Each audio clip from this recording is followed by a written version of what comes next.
আজকে আমরা the giant mouse গল্পটি পড়ব।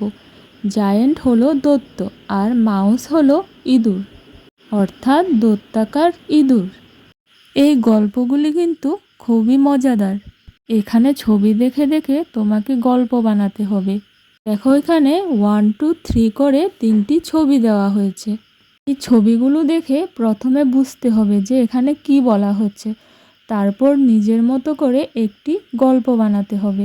তোমরা কি কি গল্প বানিয়েছো আমাকে কমেন্টসে জানিও। আর আমি যে গল্প বানিয়েছি তা তোমাদের সাথে এখন আলোচনা করব। এখানে দেখো একটি কোশ্চেন দেওয়া আছে, ওটা ভালোভাবে আনসার করলে একটি গল্প তৈরি হবে। চলো তাহলে শুরু করা যাক। প্রথমে দেখিনি কি আছে। লেটস ডু, চলো করি। Look at the pictures below, নিচের ছবিটি ভালোভাবে দেখতে বলা হয়েছে। What are the cat and mouse saying, বেড়াল এবং ইঁদুর কি বলছে। First say this in your own language, প্রথমে তুমি নিজের ভাষায় বলো। Now act out the story and say the words and sentences in English. The giant mouse, দৈত্যাকার ইঁদুর। ফার্স্ট বিড়ালটি ইঁদুরকে কি বলল। Cat, hey tiny mouse where are you going, এই ছোট ইঁদুর তুমি কোথায় যাচ্ছ। I am going to eat you today, I am very hungry, আজ আমি তোমায় খাবো কারণ আমি খুবই ক্ষুধার্ত। Mouse, oh my god what should I do now, এখন আমি কি করব। Okay, I can see a table, let me jump on to that, আমি একটি টেবিল দেখতে পাচ্ছি, আমাকে ওখানে লাফিয়ে উঠতে দাও।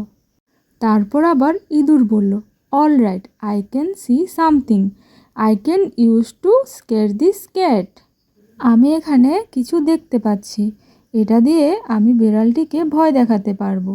Cat, oh my god what creature is this, let me run for my life, এটা কি ধরনের জন্তু, আমাকে বাঁচার জন্য পালাতে দাও।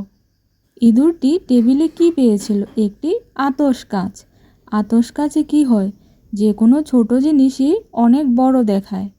আর যখনই বিড়ালটি আতশ কাঁচে ইঁদুরকে দেখলো, সে ভয় পেয়ে পালিয়ে গেল, কারণ ওখানে ইঁদুরটিকে অনেক বড় দেখাচ্ছিল।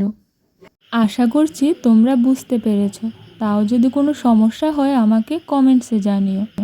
তোমাদের বইয়ে যতগুলো গল্প এবং কবিতা আছে আমি সবকটাই বাংলাতে ব্যাখ্যা করেছি। তোমরা চাইলে ডেসক্রিপশন বক্সে দেওয়া লিঙ্কে গিয়ে দেখে নিতে পারো। তাদের কোশ্চেন আনসারও আমি সম্পূর্ণ বাংলাতে ব্যাখ্যা করেছি, তোমরা ভালোভাবে দেখে নিও। Thank you for watching.